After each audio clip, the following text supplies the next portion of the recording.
مبدئيا القرف اللي احنا شفناه في ماتش مصر وايران ده حاجه تقرف. السلام عليكم ورحمه الله وبركاته، معاكم محمود فاروق. صراحه مصر دخلت كاس العالم واحنا ما كناش برضو بنامل بالحاجه اللي هي الكبيره قوي، فاحنا قلنا يعني الدنيا تمشي بس وبتاع، وحطينا شويه امال كده ان احنا نعدي بس ايه الدور الاول وخلاص. ده لسبب لا يعلمه الا الله. يعني احنا كنا خايفين من ماتش بلجيكا بس، وقلنا نيوزيلندا وايران عادي احنا ممكن نكسب الماتشين ونطلع تاني وكده. الحمد لله قدرنا في الماتش الاولاني بتاع بلجيكا، قدرنا ان احنا نحط جون بامام عاشور ولوكاكو، بعد كده تعادل او محمد هاني دخلها في نفسه ايا يكن، يعني مش هنرجع للموضوع ده. بس احنا عملنا ماتش حلو. رجعنا الماتش التاني بتاع نيوزيلندا، عملنا شوط اول زي الخرا، شوط اول زي الزفت للامانه، شوط اول للنسيان. بعد كده نزلنا الشوط التاني، الحمد لله ربنا كرمنا وكسبنا الماتش، واول مكسب لينا في كاس العالم، والدنيا مشيت والحمد لله. اتبقى لنا الماتش بتاع ايران. طبعا احنا كمصريين يعني احنا لازم نيجي عند الحته اللي هي الهايفه او الحاجه الصغيره، ونبتدي ان احنا نعك الدنيا ونلخبط الحسابات والكلام ده. اولا واخيرا الحمد لله ان احنا صعدنا. يلا هنشوف بقى ماتش ايران كده، القرف اللي كان بيحصل في ماتش ايران. ابتدى الماتش واحنا برضو انا ما كنتش فاهم، يعني انا بتفرج على الماتش الساعه 6 الصبح، للامانه انا مش فاهم هو احنا عايزين ايه من الماتش او بنعمل ايه في الماتش. والله العظيم حاولت افهم ايه اللي بيحصل، ما كنتش فاهم اي حاجه بصراحه. يعني احنا الاستحواذ بتاع الماتش معانا الحمد لله. بنعمل ايه والله العظيم ما اعرف. ايران بتلعب كور طويله، احنا بنقطع الكوره، بنعمل بيها ايه بعد ما نقطعها؟ بنقطع الكوره هم ياخدوها يلعبوا كور طويله تاني، ونعيد نفس الكره هي تاني. تعال نشوف كده شويه حالات يعني مع بعض، وتعال نشوف الموضوع ده كان بيحصل ليه. لو انتوا شايفين كده ده دي الثانيه 41 والله من اول الماتش، وهتلاقي نص الملعب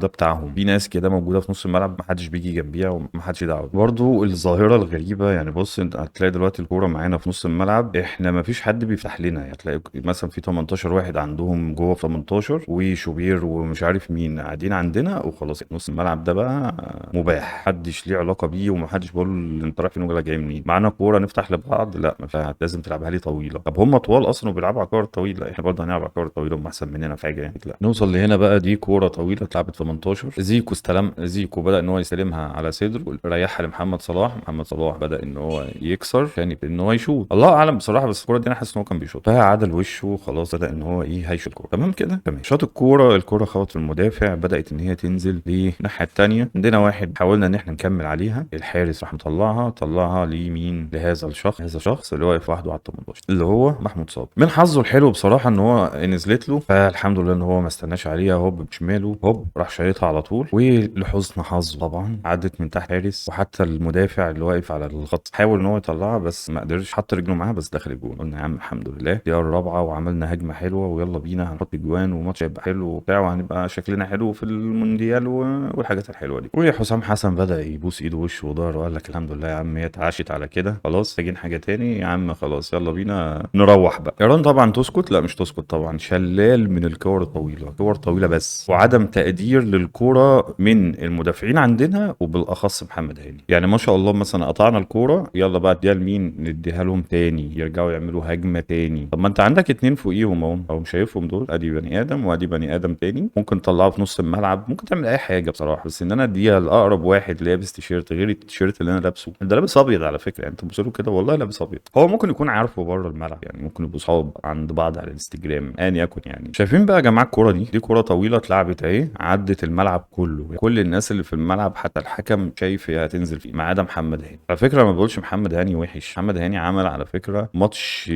بلجيكا عمله حلو جدا، عمل ماتش برضو او الشوط الثاني ماتش نيوزيلندا كان عامله حلو جدا. بس امبارح بصراحه يعني بعيدا عن الكام كوره اللي هو قدر يقطعهم، هو كان وحش جدا، هو المنتخب كله وحش جدا بصراحه، ما عدا شوبير وما عدا تريزيجيه. صراحه تريزيجيه حاول على قد اللي قدر عليه، وعمل شكل حلو، وكان لينا شكل حلو برضو في الهجوم، بس الناس الباقيه كلهم نايمين، ما اعرفش ايه السبب بصراحه. المهم نرجع لموضوع الكوره دي، الكوره دي نازله فين بقى؟ تعالوا كده بصوا عليها اهي، بصوا شايفين نازله فين؟ محمد هاني لغايه دلوقتي بيبص عليها، الراجل هيستلمها، الراجل استلمها وفتح لنفسه كمان مساحه. يا هاني طب خش يطلع معاه دي بالدماغ، اعمل اي حاجه، طيب ما تسيبوش براحته كده يرفع يستلمها. سيبك بقى من محمد هاني، بصوا بقى على الشباب اللي ورا بقى، الشباب اللي ورا كلهم ادي بني ادم لوحده، وادي بني ادم لوحده. امام عاشور ما اعرفش بيجري وراه ليه، ما كان سايبه لهاني وبدا حد تاني يضم عليه، ما اعرفش بصراحه ايه السبب. المهم نكمل الكوره، محمد هاني بدا ان هو خلاص عجز على كورته، وبدل ما يطلع ركنيه بيطلعها تماس. مين ورا عندنا؟ مين؟ الله اعلم، مفيش حد ورا عندنا. كان اللي لو حد كان استلمها كان كان الراجل الطيب كان ممكن يستلمها ويبتدي هيلاقي عند 18 ناس كتير واقفه لوحديها، ممكن اي حد يشوطها عادي. المهم يا جدعان نفس الكوره هي تماس برضو، ادي محمد هاني اهو في وراه لعيب. يعني محمد هاني انت لازم تقرا قانون الكوره كويس، تماس ما فيهوش اوفسايد عادي، ممكن يلعبها للعيب اللي وراك عادي، ممكن يروح حاططها جوه هنا والراجل يبتدي يتحرك عادي برضو. هم بيلعبوا تماس كوره طويله حلو جدا بصراحه. انا مش عارف اقول ايه، مش قادر اقول اي كلام بقى. فالراجل لعب التماس لمين؟ لعبها للشخص اللي احنا بنتكلم عليه اللي هو ورا هاني اصلا اهو. شايفين يا جماعه؟ والله العظيم ما افهم، انا مش فاهم بصراحه ايه اللي بيحصل. يعني هو الراجل ده المفروض حد تاني، يعني شوبير هو اللي هيمسكه؟ لا اكيد محمد هاني هو اقرب واحد. الكوره بقى من اليمين نجيبها للشمال اهي، نجيبها هنا وبعد كده نجيبها هنا، بعد كده نجيبها هنا، بعد كده هنوديها للحارس، بعد كده الحارس هيعمل ايه؟ هيديها للمدافع اللي جنبه اللي هو مين؟ محمد عبد المنعم. هيديها له فين؟ هيديها له اهي بالراحه جدا، قدامه مساحه وقدامه كل حاجه، ممكن يرجعها لشوبير تاني، ممكن ينقل الملعب، ممكن لو حاسس ان هو اتزنق ممكن يطفشها يطلعها بره، اعمل اي حاجه يا اسطى في الكوكب. لا انتوا عارفين عمل ايه؟ اداهم ضربه جزاء. اه والله العظيم ضربه جزاء. مدوا الكوره قدامه، المهاجم جه يضغط عليه اتوتر طبعا، فجه يشوط الكوره شاط رجل المهاجم هوب خلاص ضربه جزاء. محمد صلاح رايح يقول له يا عم عشان خاطري وعشان خاطر مش عارف ايه، قال له مفيش منه الكلام ده ابو صلاح، هي ضربه جزاء يعني ضربه جزاء. قال له ارجع بص عليها الناس كلمتني وخلاص والله وهم حسموا الموضوع وناس كبيره كلمت والله. اهو الراجل حط رجله الاول خلاص بقى هو مستفاد من الكوره. محمد عبد المنعم دخل قال له طب ادي رجلك اهي، راح ايطاليا. فمهاجم بيفهم رمى نفسه خد ضربه جزاء. لا بسيط. ازيدك من الشعر بيت، هو ما اكتفاش بان هو خبطه، ده حضنه وقال له تعالى نقع انا وانت هنا في ال 18. شايفين؟ قال له تعالى بقى ننزل انا وانت بقى خلاص يا خربانه بقى، انا بص انا مقطع بطاقتي مش بايع الدنيا. اتشاط ضربه الجزاء والله ما لك الحمد. يعني وبيري يخش ما شاء الله عليه، يعني صراحه صد الكوره ما شاء الله عليه، قرا ده صح وشايف الكوره وباصص لها والحمد لله وصد الكوره. نتعظ بقى من الكلام ده؟ لا طبعا، نرجع نعيد نفس الموال هو تاني. الكوره بتاع هدف تعادل الايران، تعالوا كده نبص عليه واحده. الكوره اتلعبت طويله في عمق الملعب، مش طويله كده لا هي كده في عمق الملعب اهي. خبط امام عاشور قال له لا مؤاخذه يا معلم. المهم المهاجم اللي ورا هاني طبعا، اللي هاني طبعا بالنسبه له انا ما فيش حد يقف ورايا، اقف قدامي يا باشا انا هشوفك وهعمل معاك صح، اقف ورايا انا مش قدرني اقدرك. هو ماشي بنفس المبدا. ومحمد هاني طبعا بيطلع، تعالوا كده بصوا والله العظيم بص محمد هاني بيطلعها كده بالمنظر ده ماشي. والله العظيم ما افهم هو مين بيقول له اعمل كده. المهم الراجل ده قدامه مساحه ايه، مساحه كبيره قوي، اجري بقى يا عم وممكن تشوط كمان لو عايز، ممكن تعرض على 18 برده في بني ادم واقف لوحده، كل الاوبشنز موجود. المهم بعد كده بقى ايه، الناس راحت اتلمت على الراجل اللي مع الكوره وسابوا الراجل طيب ده، قالوا له انت طيب والله وغلبان، وانت كمان طيب وغلبان، وده كمان ممكن يرجع ورا يعدل لنفسه ويفتح لنفسه مساحه برده طيب وغلبان. هو الراجل ده الشرير اللي معاه كوره، كلنا هنجري عليه وهننسى كل الناس. الراجل ده خد الكوره بظهره ولف وقطم ورقص واحد وهوب كل دول بيتلموا عليه كلهم. الراجل الطيب اللي هناك ده بيقول له ايه؟ بيقول له ما تديهاني يا عم، انا على فكره ممكن احط جون، على فكره هو ده اللي هيجيب الجون ماشي. وبعد كده بصوا بقى اهو الراجل شاطها ما شاء الله عليك يا شوبير صدها. حظك وحش ان هي ما طلعتش بره، يعني فضلت لسه الملعب. بعد كده الراجل راح كمل عليها حطها جول. بس في بقى 800 واحد واقفين اهو والله ما اعرف يعملوا، وفي ناس حلوه لابسه ابيض اهي، كل واحد واقف لوحده اهو عنده اوبشنز كتير ممكن يشوط بيه. ما علينا يا عم ادوهم اتعادلوا. يمكن مثلا الوقت اللي جابوا فيه 13 يعني انت بص لساعه كده تلاقي 13 يا عم، ممكن دي تبقى ايه وشها وحش عليهم كرقم 13 يا عم ماشي هنعديها يعني. دي زاويه تانية يا جماعه، ده بتاعت الجون برضو الراجل قطم اهو. شايفين يا جماعه كام واحد من ايران؟ واحد معاه الكوره وفي اتنين فاتحين له والراجل ده اوفسايد، الراجل ده بره اللعبه اللي تحت. احنا عارف احنا كام واحد؟ اتنين ماسكين ايد بعض اهو، شايف تحسهم واقفين حيطه مثلا. امام عاشور ايه ده انت هتشوط؟ طب يلا شوط. الراجل ده حط ايده ورا ظهره، الراجل ده بدا يفتح رجله دوت كسر الاوفسايد، وده بيشوط وده رايح عليه، وشوبير واقف يلا يا جماعه شوط بقى عشان عايز اصدها. ده تحليل القرف اللي بيحصل. هي اتصدت خلاص، لسه الناس دول سابوا ايد بعض ودول واقفين واحد اتنين تلاته. ياه ايه ده يا عم، ده في اتنين هناك يا نهار ابيض. طب نعمل ايه دلوقتي؟ هما برضه اهو والراجل راح عليها وهم بص بقوا خمسه، يعني ما شاء الله بقوا خمسه هنا ماشي. والراجل عايز يجيب جون، راجل يحترم بصراحه يعني، عايز يجيب جون يا عم. حسبي الله ونعم الوكيل والله العظيم ما هرد. الجون دخل وخلاص يا عم ماشي يا عم، اصل اللي حصل وخلاص. عدينا ال 13 اللي هي الدقيقه 13 ثانيه 13 الحمد لله النحس فك. وتعالى بقى ايه نشوف الموضوع. ادي كوره من الكور الطويله الجميله اللي هم بيلعبوها اهو. تعال نطلع. بتعمل ايه يا معلم؟ والله ما اعرف تعمل ايه اهو. شايفين كوره غلط مننا؟ بص كام واحد راح على اللاعب، تلاقي واحد طلع مع الكوره يلتحم فيها فيها وواحد فتح له، يعني بص اهو والتاني فتح له، شايفين يا جماعه اهو، ده نط بالكوره والتاني ده فتح له ده لما الكوره. والله العظيم ما اعرف يعني، الكلام ده جديد بالنسبه لي يعني. وقال له ايه تعالى ورايا بقى، تعالى ورايا بقى تعالى نجري. واكيد طبعا الف سلام عليك يا عبد المنعم، يعني ان شاء الله تبقى الدنيا بسيطه وترجع تاني الملاعب، يلا وخير كله خير يا جماعه. كوره طويله تاني اهي، ده من الحارس اللي شبه القطط ده، بيلعب كوره طويله هو محطه استلمها، التاني بيفتح له، فاهم طبعا ان هو انت هتلعبها بدماغك لورا فانا هفتح لك اهو، نفس الكور الحمد لله وقعت عند هاني فتمام. هل احنا نفهم بقى موضوع الكور الطويله ده يا جماعه؟ انا برضو عندي سؤال، احنا ليه ما بنلعبش كور سريعه؟ احنا ليه مش بنجري لبعض ونلعب كور سريعه؟ يعني نص الملعب هم عندهم اتنين او ثلاثه واقفين في نص الملعب، هم بياخدوا كوره، ما خدوش الاولاني بياخدوا الثاني. احنا بقى عندنا مثلا 80 واحد قاعدين جوه في 18 وفاردين بقى على الجناح يمين وجناح شمال واتنين جوه وواحد بره، نص الملعب ده بتاع مين؟ المهم محمد هاني لعبها الاستاذ امام اهو، الراجل ضغط عليه ماشي، قال له لحظه بس معلش انا اسف انا هاخد الكوره، خد الكوره بقت معايا، نقله اتنين بيجروا لبعض يفتحوا لبعض، كله زي الفل وكله متستف. كوره طويله برضه اهي شايفينها اهي نازله اهي، محمد هاني طبعا على طول مأخر بخطوه، يا باشا انت ورايا مش هعتمدك، قدامي احترمك واجري وراك، الكوره هتنزل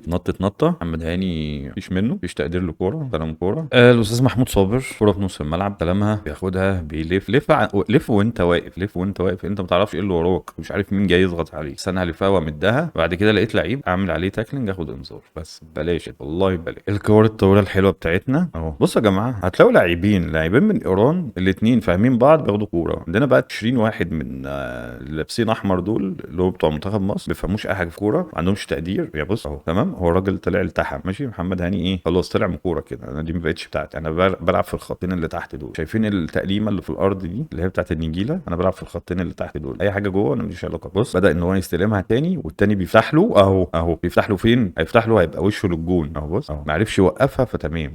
فاتحسبت لمسه يد على المهاجم بتاع ايران فتمام، الكوره عدت على الاخير الحمد لله. في بقى الهايدريشن بريك، انا قلت بقى ايه حسام حسن والله العظيم هيمسكوا بقى، بص هيروقوا موبايل لو انتوا ازاي بتعملوا كده، لا وخلاص بدانا نشوف بقى، اتفرجت على حاجه 20 دقيقه دول انا فهمت خلاص هم بيلعبوا ازاي، هجمات مرتده وكور طويله وبتراكوا لبعض كويس، بس كده. الدقيقه حوالي 30 محمود حسن تريزيجيه عمل الكوره بتاعته قطم ودخل وشاط والحارس صدها، بس يحسب له ان هو بيحاول ان هو يعمل حاجه وبيحاول ان هو يقدم حاجه. هرجع اقول شوبير وتريزيجيه كانوا احسن اتنين موجودين في الملعب بصراحه. بصوا يا جماعه الكوره دي الراجل ده استلم ماشي، شايفين هو هياخد الكوره من بين كام واحد اهو، وبعد كده هيبتدي ان هو يبقى اهو خلاص هو بيحافظ على كورته وبدا الناس تحله وبدا الدنيا تمام. نص الملعب بقى اللي هو ايه مباح محدش ليه علاقه بيه ده، بصراحه ما كنتش فاهم الحته دي. بصوا يا جماعه شايفين الناس اللي هي موجوده في نص الملعب لوحديها دول اتنين ومعهمش كوره ماشي، بصوا كده الراجل ده هيلعب له كوره، الراجل ده فوتها للي بعديه ماشي، انا عايز اقول لكم يعني ده لو اداها للي بيجري تحت دوت هو امام مش هيلحق يجيبه كده يعني امام لسه واخد باله ان في واحد لابس ابيض بيجري من جنبه دلوقتي ماشي، بس هو ايه قرر ان هو يرجعها لنفس اللاعب تاني اللي هو عداها خلاص، بس لو تحت اظن دي كانت جول. برده الكوره دي احنا بنطفش الكوره برده لاي حد موجود، احنا مش بنطفشها واحنا بنبص لها اهي، فبداوا ان هم خدوها بقت هجمه وكانت هتخش جون برده، بس الحمد لله ان هي طلعت فوق العرض اهي. ناس بتلعب كور طويله بيلعبوا عارفين امكانياتهم اهو، نزلت لمين؟ نزلت للشخص اللي واقف ورا لوحده هناك، اللي هو قصدي جاي من ورا هناك، بس شاطها في السما. تعالوا بقى اقول لكم على استاذ ياسر الباي، الكوره معانا المفروض يعني اتنين بس ضاغطين علينا يعني، ويعني بس يعني واحنا ثلاثه وممكن عندنا اوبشنز كتير، فاديها له قال له يا تجري اما تيجي رقصه، قام قاطط الناحيه ثانيه قط كده هوب افتكر قال لك ايه ده في لعيب تاني، يا نهار ابيض انا ما هعمل ايه دلوقتي، ده في لعيب تاني هيضغط عليا، فقال لك طب والله العظيم لا اعمل معاه ايه، اعمل معاه فاول واديله انذار ببلاش، والله ده انذار ببلاش. طبعا نظره حسام حسن بعد الانذار هي تكفي وهي بتقول كل حاجه انا مش هقولها. بعديها طبعا كره طويله في محمد هاني يا برضه واقف ورايا، طب استلمها بقى. شايفين يا جماعه محمد صلاح كان بيضغط عليه من فين؟ شايفين والله فين، بس يعني لولا خبره صلاح انا عايز اعرف احنا بقيه لعيبتنا فين، هم النص التاني من الملعب الكره الناحيه دي هم كلهم هناك كلهم مش عايز يرجع. قبل ما الشوط الاول يخلص كان في كوره كده ما شاء الله يعني انا ما اعرفش ازاي، بصوا كده الكوره دي هترفع اديها له هيبتدوا ان هم يسيبوه لوحده برضو، الشخص اللي هو واقف تحت ده كلهم كاسرين الاوفسايد فوق، يلا باشا يلا، هيبتدي ان هو يرفع هيطلع شوبير خلاص ما بقاش يثق في الناس اللي واقفه بره، فشوبير هيطلع مشكورا يعني يطلع يلتحق الكوره، بس هيطلع بصراحه للامانه هيعمل يعني، انا للحظه كده قلت طب الحمد لله اصل شوبير ادى الواحد في وشه يعني، قلت الحمد لله انا ما حسبتش ضربه جزاء. بصوا شايفين كده بص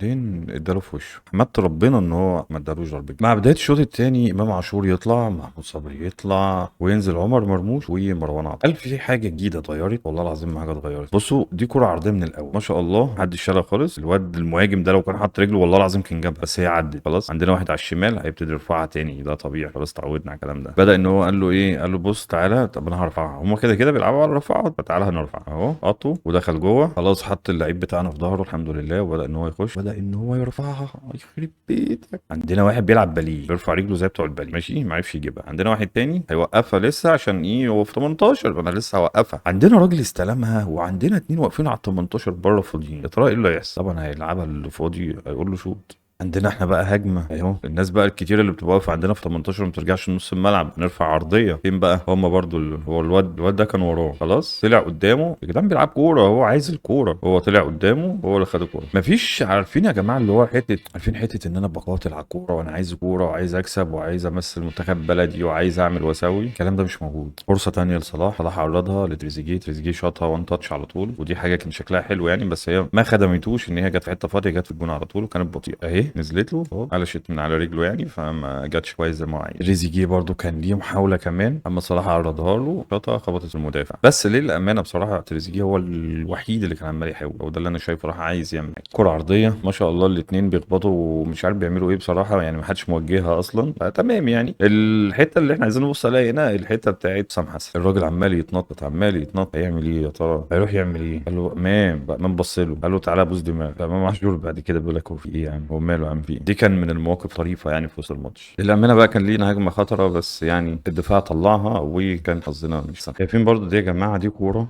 هجمه مرتده ليهم خلاص، ادي هجمه مرتده نص الملعب بتاعهم. احنا عندنا عدد كبير في نص الملعب، بس والله العظيم بحسهم ما بيعملوش اي حاجه اهو خلاص، وبدا يقطم، وبدا في واحد فاتح له على اليمين، هيبتدوا ان هو يلعبها له اهو اهو تمام اهو. احنا بقى فين، احنا فين في المواضيع دي؟ احنا فين يا جماعه؟ احنا عددنا كبير وهم هتلاقيهم لاعبين ولا اتنين مبوظين الدنيا عندنا، والله بيلعبوا كوره عندي. كان في كوره ركنيه عادي بقى، يا خلاص 89 المفروض بقى خلاص يا جماعه انا حافظ بقى، خلاص فاضل دقيقه دقيقتين او الوقت افضل ضايع اللي هيدي، خلاص الموضوع قرب بايدينا يعني، في المتناول. الكوره بتترفع، لو تشوفوا يا جماعه كم الرينتا اللي عندهم اللي هم عايزين يحطوا جون وهنكسبوا، بصوا كم واحد طالع، بصوا احنا كم واحد بره هنا مش بيشتركوا في الكوره، وكم واحد هنا هم كلهم في الحته دي، عند الحته اللي هتنزل فيها كوره يعني، كان ينزل في الكوره هم كلهم طالعين عليها عايزين يحطوها، خبطت في العرض. تعالوا اوريكم بقى محمد هاني كان خايف ازاي بقى، والكوره بتخبط في العارضه وهم بينطوا الناس الكبيره دي. بصوا هم بداوا ينطوا اهو ماشي، بصوا محمد هاني قصير يعني، انا مش بلومه والله ان هو قصير يعني، ده مش بايده يعني.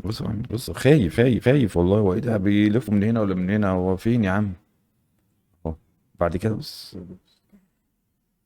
يلا معلش بقى معلش. بصوا بقى الكوره دي يا جماعه، دي كوره عرضيه في الدقيقه كام، دقيقه 92 خلاص بقى، في الدقيقتين من الست دقايق اللي هم الوقت بدل الضايع، كوره اترفعت اهو، طلع كبير طبعا، ما عنديش ما بقاش عندي ثقه في حد، فانا هطلع، انا هحاول اطلع انا في الكوره. بدا ان هو يطلع، ما ربنا ما وفقوش قوي يعني، وما قدرش يمسك كوره تمام، فنزلت. فالدفاع طبعا اللي هو ايه، دفاعنا طبعا اللي احنا عارفينه يا جماعه، طبعا بدا ان هو ايه يشوط يعني، اتصدت برده، نزلت الواحد بقى من الاثنين اللي واقفين لوحديهم دول، شايف الاثنين اللي واقفين لوحديهم دول جمال دول، شايفه اهو خلاص عليه العوض. بس عشان احنا حظنا حلو يعني، الحمد لله ان هي اتحسبت اوفسايد، والحمد لله ان احنا ما خسرناش في اخر دقيقتين ثلاثه، الحمد لله ربنا استر علينا. كان هيبقى سيناريو سيء جدا بصراحه، ده في عز ان ما بلجيكا كسبت اظن 5-1، كان خلاص انت عايز تاني المجموعه يعني، خلاص هتعمل ايه. اولا واخيرا انا برضو مش بلوم على ان هم ما قدموش حاجه يعني في كاس العالم، بيعملوا اللي عليهم، بس احنا رجعنا تاني لنفس الموضوع، ان احنا ما عندناش فكر، ما عندناش حاجه بتطبق. احنا ممكن نعمل هجمه او هجمتين في 90 دقيقه كلهم، فدي حاجه طبعا مش صح يعني. لو تشوفوا الفرص بتاعت ايران وازاي قد ايه بيحاولوا لغايه الدقيقه 96 يا جماعه، يا جماعه دي الناس اللي عايزه تكسب، هي دي الناس عايزه حاجه من الماتش، دي الناس اللي مش عايزه تخرج من البطوله، دي الناس اللي عايزه تقدم حاجه شكلها حلو. اتمنى ان احنا نلعب شوط وبعد كده نلعب ماتش وبعد كده نلعب 90 دقيقه يعني كام دقيقه، وبعد كده مش عارف ايه، طب نحاول نركز في ال 90 دقيقه كلهم. فلان مثلا ما بيعرفش في الكور الطويله او يطلع يعملها بالهيد او كده عشان هو قصير، خلاص حاول نخلي واحد معاه.